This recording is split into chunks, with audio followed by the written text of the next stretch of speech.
अस्सलाम वालेकुम दोस्तों, मैं चंदा जुनैद आज दोबारा से हाजिर हुई हूँ एक नई वीडियो लेकर। दोस्तों, अगर आपको ये वीडियो पसंद आए तो मेरे चैनल को जरूर सब्सक्राइब कीजिएगा। दोस्तों, आज जो कहानी मैं आपको सुनाने जा रही हूँ, ये कहानी हमारे साथ फरहान ने कराची से शेयर की है। तो आए दोस्तों, मैं उनकी कहानी आपको उन्हीं की जुबानी सुनाती हूँ।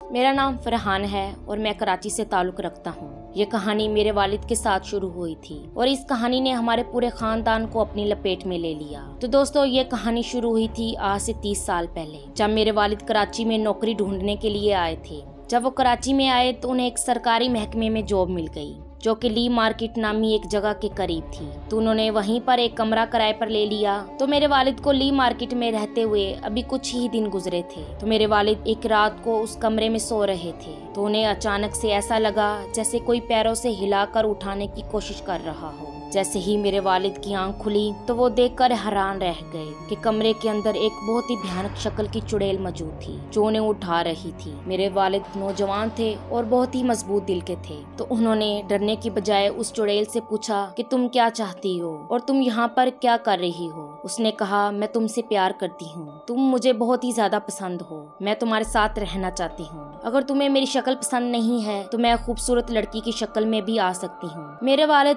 क्योंकि नौजवान थे तो उन्होंने इस तरह से कहा कि ठीक है, तुम किसी खूबसूरत लड़की की शक्ल में आ जाओ तो फिर हम दोस्ती कर सकते हैं। ये सुनकर वहाँ से चली गई और अगली ही रात जब मेरे वालिद सो रहे थे तो वो चुड़ैल वापस आई, एक बहुत ही ज्यादा खूबसूरत लड़की की सूरत में। मेरे वालिद उसे देखकर बहुत ही ज्यादा खुश हो गए, क्योंकि वो भी नौजवान थे और वो चुड़ैल भी नौजवान दिखाई दे रही थी। तो उन दोनों के बीच में प्यार मोहब्बत का सिलसिला शुरू हो गया। कुछ दिन तो ऐसे ही गुजरते रहे। उसके बाद एक रात को उस चुड़ैल ने अचानक से मेरे वालिद से कहा कि मैं तुमसे शादी करना चाहती हूँ। जब मेरे वालिद ने ये बात सुनी वो बहुत ही ज्यादा घबरा कर बैठ गए और सोचने लगे कि किसी चुड़ैल की किसी इंसान के साथ शादी कैसे हो सकती है। बहरहाल चूंकि डायरेक्ट बात नहीं कर सकते थे तो उन्होंने इस तरह से एक झूठा वादा किया और शादी का वादा करने के बाद जल्दी ही वो उस चुड़ैल से पीछा छुड़ाने के बारे में सोचने लग गए, क्योंकि वो किसी अपने दोस्त से मदद नहीं ले सकते थे, क्योंकि वो अच्छी तरह जानते थे कि अगर वो ये बात किसी को भी बताएंगे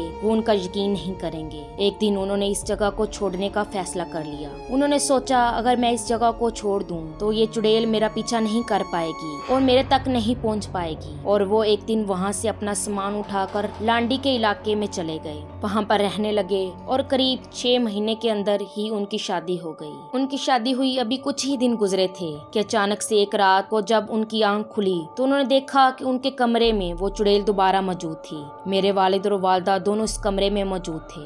उस चुड़ैल ने मेरे वालिद से कहा, तुमने मुझे धोखा दिया है, अब मैं तुम्हारी जिंदगी बर्बाद कर दूंगी और तुम अब जिंदगी भर कभी खुशी नहीं देख पाओगे। मेरे वालिद ये बात सुनकर बहुत ही ज्यादा डर गए। कुछ दिन गुजरे ही थे, मेरी वालिदा के बाल अचानक से झड़ना शुरू हो गए और देखते ही देखते कुछ ही हफ्तों में मेरी वालिदा बिल्कुल गंजी हो गई। उनके सर का एक बाल भी नहीं था। मेरे वालिद ने मेरी वालिदा को हर डॉक्टर के पास दिखाया, हर किस्म के हकीम के पास लेके गए। सारी जड़ी बूटियां जो लोगों ने उनसे कही उन्होंने ट्राई की, लेकिन मेरी वालिदा के बाल वापस नहीं आए। मजबूरन उन्होंने इस वक्त विग लगाने का फैसला किया और मेरी वालिदा वो विग लगाकर घूमना शुरू कर दी। कुछ महीनों के बाद उनकी पहली औलाद यानी कि मैं पैदा हुआ।